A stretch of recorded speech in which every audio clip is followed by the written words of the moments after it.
Welcome to 1000 PS TV. In this video I give you my opinion on how the new BMW R 1300 GS Trophy fares off-road.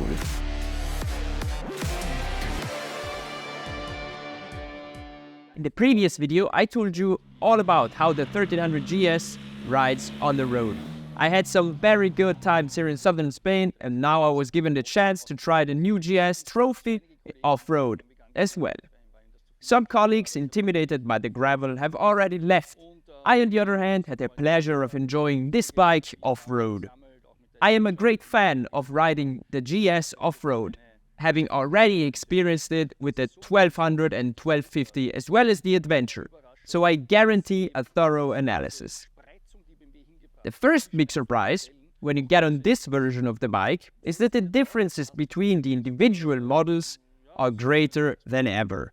The handlebars themselves, the handlebar position, the new riser on the Trophy. In short, you can configure it any way you want, but basically you have a riding position and handlebars that beg you to take it off-road.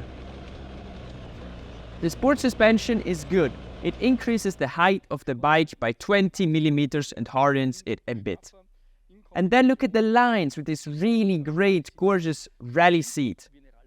Let's take a look of this bike right now. Let's do a little walk around. I need to say, guys, beware that by ordering it in this beautiful sporty trophy version without the adjustable windshield and without these wind deflectors here on the left and right, you will have very moderate wind protection, so you will feel the wind when riding.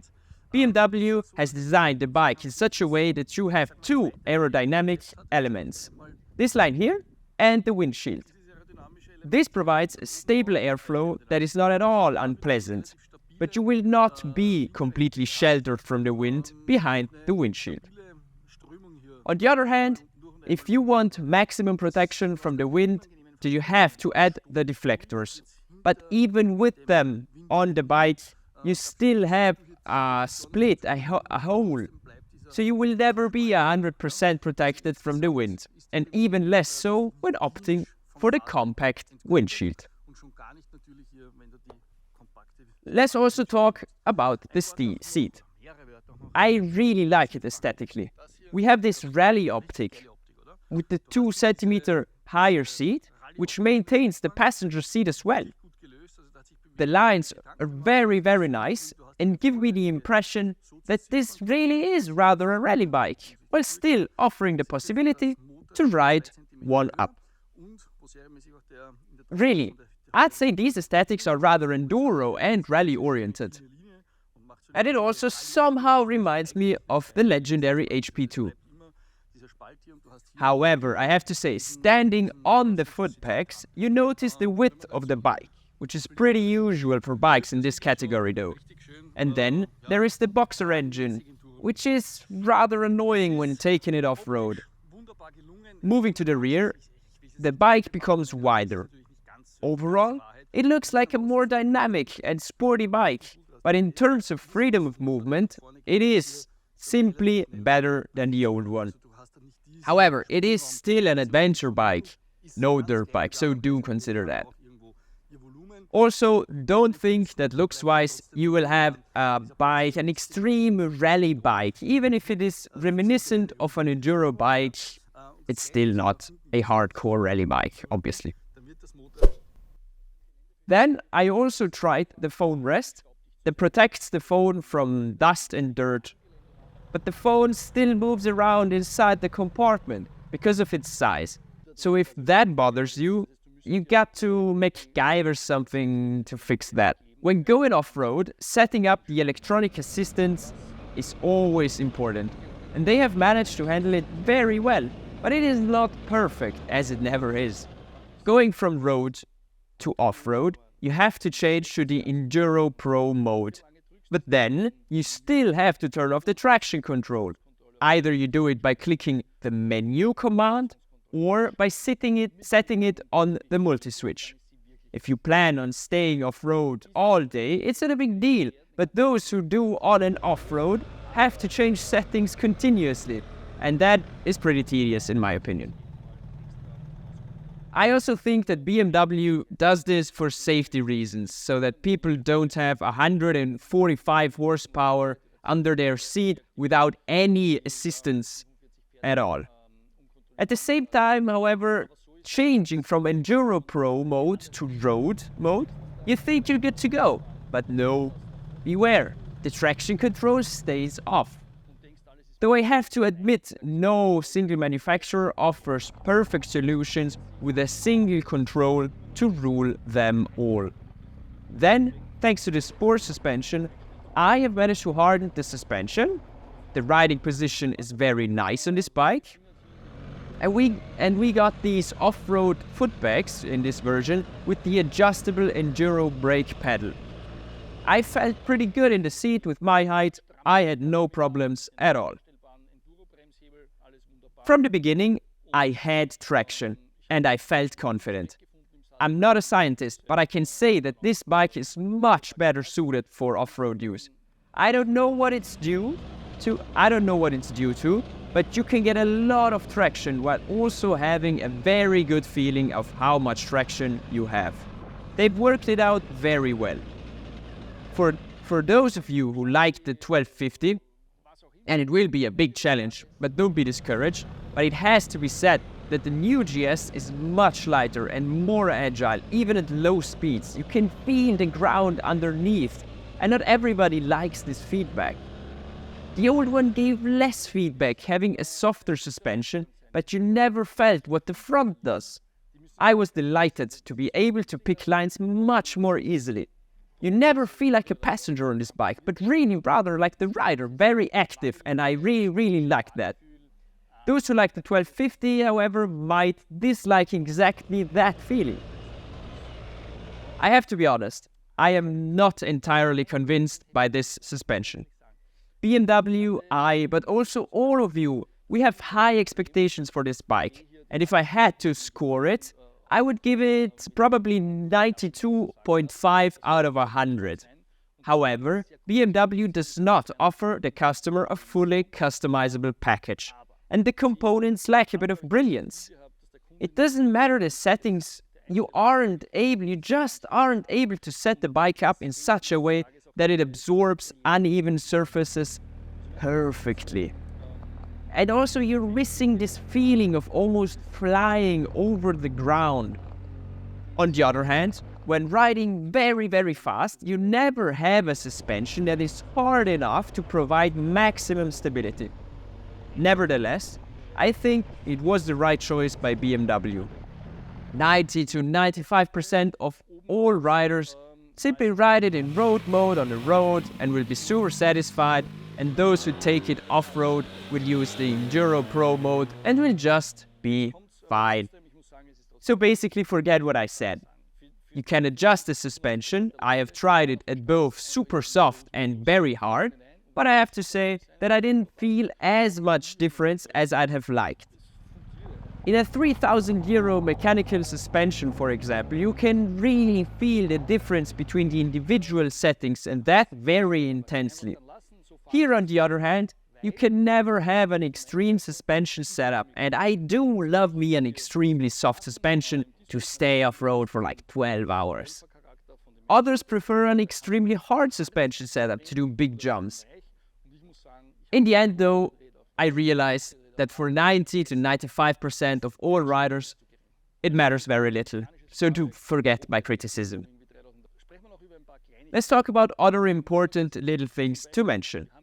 We have an SOS command, definitely due to the fact that BMW is also a big automotive company, so we are basically leveraging the innovations of our automotive colleagues. It's really worth mentioning how useful it is, especially for people who go on very long tours, or for people like me without friends who travel alone. It's really great, and I would never want to give this feature up. When traveling alone, or when I travel alone, I often carry a bulky satellite phone. Or I have to somehow study the local emergency numbers first. I don't know how you see it. But maybe, I don't know, when going on a trip in October or November in the middle of nowhere, you fall and hurt yourself maybe in Sardinia, or in a desert in Tunisia. What do I know? And then what do you do? What do you do if you can't reach anyone with your phone? No, I have to say, I really like the SOS feature. You press it and an operator picks up, who speaks to you in your language and helps you no matter where you decided to kiss the tarmac or hug the rocks and dirt. Other notable little things, the handguards. They are fantastic. They have a very nice shape. They're very slim. And when riding, you notice how the wind is deflected up your arms and down your shoulders. Your heads remain completely unharmed by the wind, even though they are compact handguards. In the road models, you have integrated indicators which look great. But as usual, you immediately get comments like, but no, then if I take it off-road, and then if I fall, I'll just rip them apart. Well, actually, the only thing you rip apart is this plastic here in the front. And it's definitely more expensive to get the original replacement part when compared to third-party accessories. But in my opinion, they found a very good solution.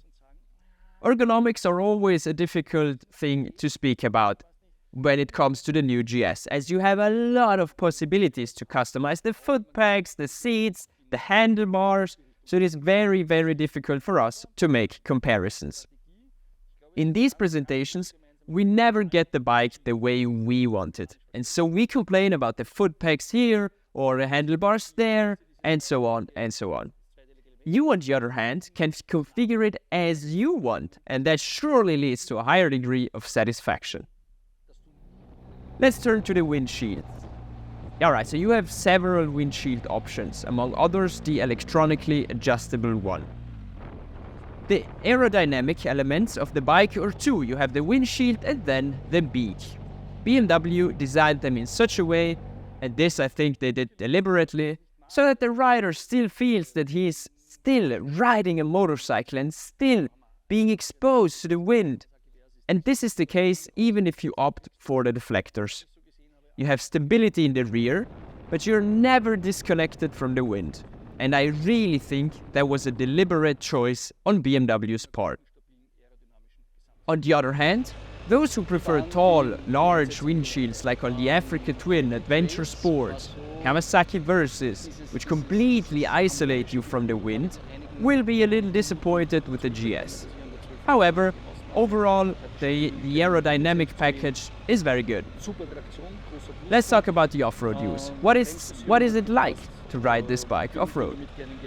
After a few minutes, I immediately got the hang of how to ride this bike off-road, and I felt the harmony between the bike and the terrain, as was the case even with the 1250. You can pick your line, you have very good traction, the throttle response is great, and at the end of the day, you have to say that the new bike is much better suited for off-road riding when compared to the 1250.